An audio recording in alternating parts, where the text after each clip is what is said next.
Olá pessoal, tudo bem com vocês? Sejam muito bem-vindos e muito bem-vindas ao canal Ideias em Curso. Eu sou o professor Zé Maria e hoje vamos fazer uma revisão de alguns assuntos do ensino fundamental nono ano, né? Matéria e energia. Então, vamos para a aula, não é verdade? Bom, ciências, compreendendo os conceitos básicos das ciências, hora da revisão, ciência, matéria e energia. O que é matéria? É tudo que ocupa um lugar no espaço e apresenta massa. Além dessas características, ela pode ser encontrada na natureza em 3 estados físicos, né? Sólido, líquido e gasoso. Então, qualquer coisa que ocupa um espaço, né? Seja a gente, seja um caderno, seja o ar, seja a água, é considerado matéria e é formado de átomos e moléculas, né? E a energia? A energia não é matéria, tá? A energia está associada à capacidade de produção de ação ou movimento e manifesta-se em muitas formas diferentes, como movimento de corpos, calor, eletricidade, etc. E aí a gente tem vários tipos de energia, né? Desde a energia solar, energia elétrica, energia química, etc, etc. E aqui a gente tem um mapa, né, que foi tirado do Brasil Escola, tá, para a gente entender um pouquinho isso aí. Então aqui tem os estados físicos da matéria, né? Sólido, líquido e gasoso, cada um com suas propriedades, onde você pode, pelo aumento da temperatura e pressão, você pode passar do estado sólido para o estado líquido e do estado líquido para o estado gasoso, né? Então, a passagem do estado sólido para o estado líquido chama-se fusão. A passagem do estado líquido para o estado gasoso, vaporização. A mudança de estado físico, né, pela diminuição da temperatura, passar do estado gasoso para o estado líquido, condensação ou liquefação. E a mudança de estado físico do estado líquido para o estado sólido, com diminuição de temperatura e pressão, chama-se solidificação. Além de que você tenha a sublimação, né, que é a passagem direta do estado sólido para o estado gasoso, e a ressublimação, que é o inverso, né, do estado gasoso para o estado sólido. Então, nesse sentido, é com aumento de temperatura. Nesse sentido, é com diminuição de temperatura, né, ou pressão também. E aqui a gente tem, né, que as características dos estados. Sólido, as moléculas são mais agregadas, né, são mais juntinhas. No líquido, as moléculas são um pouco mais agregadas, elas se afastam um pouco, né, e aí você consegue ver quando o gelo está derretendo. E no gasoso, as moléculas estão desagregadas, elas estão muito longe uma da outra, né, e aí por isso que a gente não consegue ver o ar, né? A gente pode sentir, mas não pode ver. E as propriedades físicas, a gente tem as propriedades organolépticas, que é a visão, audição, paladar, tato e olfato. É aquelas propriedades que a gente pode sentir a matéria, né? Se a gente pegar em um gelo, a gente vai sentir que ele está frio através do tato, né? Se aqui foi jogado o éter, que é um gás, a gente vai sentir pelo olfato, e assim sucessivamente, tá? As propriedades físicas é o ponto de fusão, o ponto de ebulição, a densidade, a solubilidade, tenacidade e dureza, né? A tenacidade é diferente de dureza, né? Tenacidade é você ter um objeto que ele quebra com mais dificuldade, né? O que a gente chama de duro, né? É mais forte, é mais duro. Já a dureza não é sinônimo do que a gente usa a palavra dureza normalmente. Dureza quer dizer que uma substância pode riscar a outra. Então, por exemplo, o diamante ele risca todas as substâncias conhecidas. Então, a gente diz que o diamante ele é duro em relação às outras substâncias. Porém, em termos de tenacidade, ele é muito frágil. Se você bater em cima dele, ele pode quebrar. Ok? E as propriedades gerais: impenetrabilidade, divisibilidade, elasticidade, inércia, massa, volume e compressibilidade, né? Por exemplo, a divisibilidade é aquela que a matéria pode ser quebrada em pequenos pedaços. Elasticidade seria um elástico, por exemplo, ou uma borracha, você esticar ela, né? Inércia seria a propriedade de se manter parado ou se manter em movimento até que uma força altere isso aí, tá? Massa e volume, né, está mais relacionado à quantidade de substâncias que tem ela, diferente de peso, né? Peso leva em consideração a massa mais a força da gravidade. E o volume é o espaço que ele ocupa nisso aí. Além disso, você tem os fenômenos físicos e os fenômenos químicos. Os fenômenos físicos é aquele, por exemplo, da passagem, da mudança de estado físico do sólido para o líquido. A água passa do estado sólido para o líquido e ela continua sendo água. A água passa do estado líquido para o estado gasoso e ela continua sendo água. Isso é uma propriedade, é um fenômeno físico. Não há mudança na estrutura da matéria. Já o químico, sim, há uma transformação. Se você pegar um papel e tocar fogo, o papel vai virar carvão, né? Que é que tem bastante carbono lá. Se você pegar o leite e deixar ele coalhar para produzir queijo, houve uma transformação. Ele não é mais leite, ele é um produto novo, um queijo, né? Então isso é a diferença entre fenômeno físico e químico. O físico mantém a estrutura da matéria, o químico transforma. Bom, e o que são átomos e moléculas? Os átomos se agrupam formando as moléculas. Então, os átomos, vamos chamar assim, é a menor parte da matéria. É claro que existem partículas menores, né? Elétrons, prótons, mas para a gente diferenciar o átomo da molécula, a gente pode dizer isso, né? Que o átomo é a menor parte e a molécula é o conjunto de átomos, né?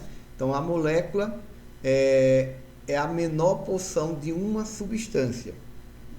O átomo é a menor porção da matéria, que ainda possui as mesmas propriedades dessa substância, né? Então, aqui eu tenho um átomo de oxigênio, 2 átomos de hidrogênio. Então, o conjunto aqui forma uma molécula. Então, aqui eu tenho 1, 2, 3, 4 moléculas de água, né? Aqui eu tenho 3 moléculas de água. Ok? Bom, e aí vamos resolver algumas questões rapidamente. Identifique quais das propriedades a seguir não é uma propriedade geral da matéria. O que é uma propriedade geral? É aquela que existe em todas as substâncias, tá? Em todas a matéria. Por exemplo, a indestrutibilidade. Indestrutibilidade, ou seja, a matéria não pode ser destruída e nem construída, ela é alterada, ela é transformada, tá? Então você não constrói a água, você pode juntar átomos para formar a molécula da água, ok? Extensão, a molécula ela pode se estender, então isso todas as substâncias, toda a matéria pode fazer isso, tá? Combustibilidade é a capacidade que uma matéria tem de pegar fogo, de produzir a combustão, né? A queima. Então, isso aqui, a letra C, combustibilidade, não é uma característica de todas as matérias, mas é uma característica de algumas. Então, a gente diz que é uma característica específica, né? Então, por exemplo, o papel pega fogo, a madeira pega fogo, o álcool pega fogo, a gasolina pega fogo, o plástico pega fogo. Então, a gente diz que essas são matérias combustíveis, né? Aquilo que pode pegar fogo. Então, aqui é uma específica e não uma propriedade geral. Já a divisibilidade é uma propriedade geral porque toda matéria pode ser dividida. Então, a resposta aqui, letra D, ou letra C, combustibilidade, tá? É a capacidade de sofrer combustão, de pegar fogo. Questão 2. Um pedaço de isopor, quando colocado na água, fica na superfície, mas se jogarmos um pedaço de ferro, o mesmo descerá até o fundo. A que propriedade deve-se a esse fenômeno? Então, veja aí, tem questão de flutuar e questão de afundar, tá? E aí leva em consideração a massa e o volume. E isso aí a gente está falando de que conceito? Densidade, né? Impenetrabilidade é a capacidade de um objeto ser perfurado por outro. Então, não é isso, né? Descontinuidade é a capacidade de não ter uma continuação. Isso não não produz que o isopor flutue e o ferro afunde. E maleabilidade também. Maleabilidade é a capacidade de você moldar, tá? Você, por exemplo, pegar a argila e produzir um objeto. Então, a resposta correta é a letra D, densidade, né? A propriedade que faz com que alguns corpos flutuem, outros não. Bom, e aí vamos resolver uma questão rapidinha, né? Essa questão a gente já resolveu, né, em sala lá no início do ano, né? Foi uma questão de prova, inclusive. A densidade de um material é definida pela fórmula D igual a massa sobre volume, ou D é igual a massa dividido pelo volume, onde D é a densidade, M é a massa e V é o volume. Se um objeto tem massa de 200 gramas e volume de 50 centímetros cúbicos, qual é a sua densidade? Responda com base no que foi trabalhado em sala e apresente os cálculos, né? Então, aqui tem a letra A, B, C, D e E. Vamos ver, então. Lembrando que lá no início do ano a gente deu uma receitinha de bolo, né, para vocês seguirem, né, passo a passo para tentar resolver qualquer questão que envolva cálculo, né, e que tenha a fórmula. Primeiro passo é você colocar os dados do problema, né? Então, qual é a massa? 200 gramas. Massa, 200 gramas. Volume, 50 centímetros cúbicos. E o que é que ele quer? É a densidade, né? Ele pergunta qual é a densidade. Então, é a incógnita, né? O que a gente não tem. Então, vamos calcular. Então, o primeiro passo é você extrair do problema os dados, para saber que fórmula você vai usar. Segundo passo, colocar a fórmula. Qual é a fórmula que eu uso? Né? Essa aqui. Densidade massa dividido por volume, ou densidade máxima sobre massa sobre volume. Então vamos lá. Terceiro passo, substituir na fórmula os dados, né? Quem é massa? 200 gramas. Quem é volume? Né? 50 gramas. 50 centímetros cúbicos. Então eu substituí os dados na fórmula, né? Massa 200 gramas, volume 50 centímetros cúbicos. E onde eu vejo isso? Nos dados, né? De onde eu tirei os dados? Aqui do problema, certo? Quarto passo, fazer os cálculos. Então, se você dividir 200 por 50, vai dar 4 gramas por centímetros cúbicos. Não esquecer as unidades, não é isso? E aí, finaliza o problema? Não, né? Eu preciso interpretar isso que eu calculei. E qual é a interpretação? Seria 4 gramas, né, desse material vai ocupar um volume de 1 centímetros cúbico, né? 4 gramas ocupa o volume de 1 centímetros cúbico. Então, se vocês seguirem os passos, fica fácil de você resolver a questão. Primeiro colocar os dados, depois a fórmula, substituir na fórmula e depois calcular matematicamente, né? Vamos para a próxima. Essa aqui também a gente fez em sala.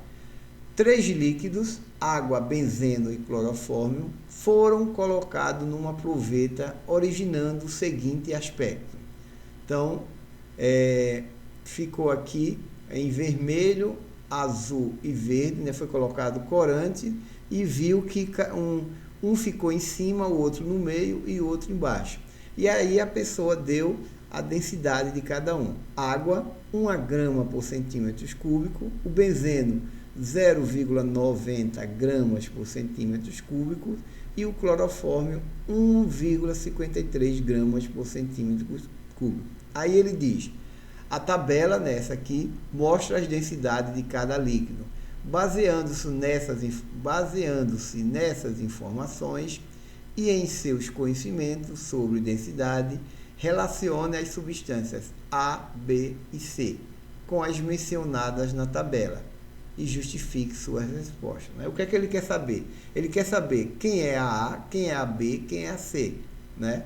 Levando em consideração esses valores aqui da tabela. Ora, se a mais leve aqui, o que pesa menos, né, vamos dizer assim, é o benzeno, então, logicamente, o benzeno ele vai flutuar, né? Então, o benzeno passaria a ficar aqui em cima.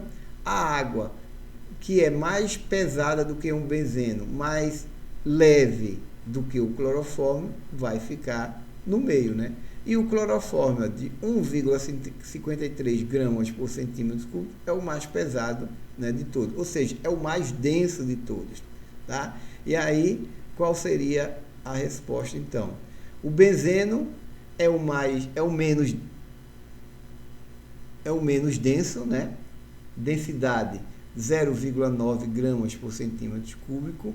A água é o intermediário, tem a densidade 1 gramas por centímetro cúbico, e o clorofórmio é o mais denso, né? Que vai ficar no fundo, cuja densidade 1,53 gramas por centímetro cúbico. Então, quanto menor a densidade, né, ele vai flutuar, quanto maior ele vai afundar, ok?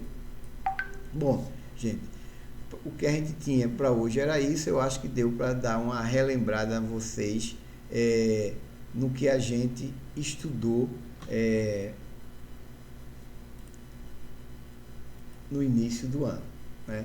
Então, vocês podem dar uma revisada, né? Pegar os assuntos do início do ano, que vai ter muita coisa sobre características da matéria, ok? Boa prova para todo mundo, então. Boa sorte.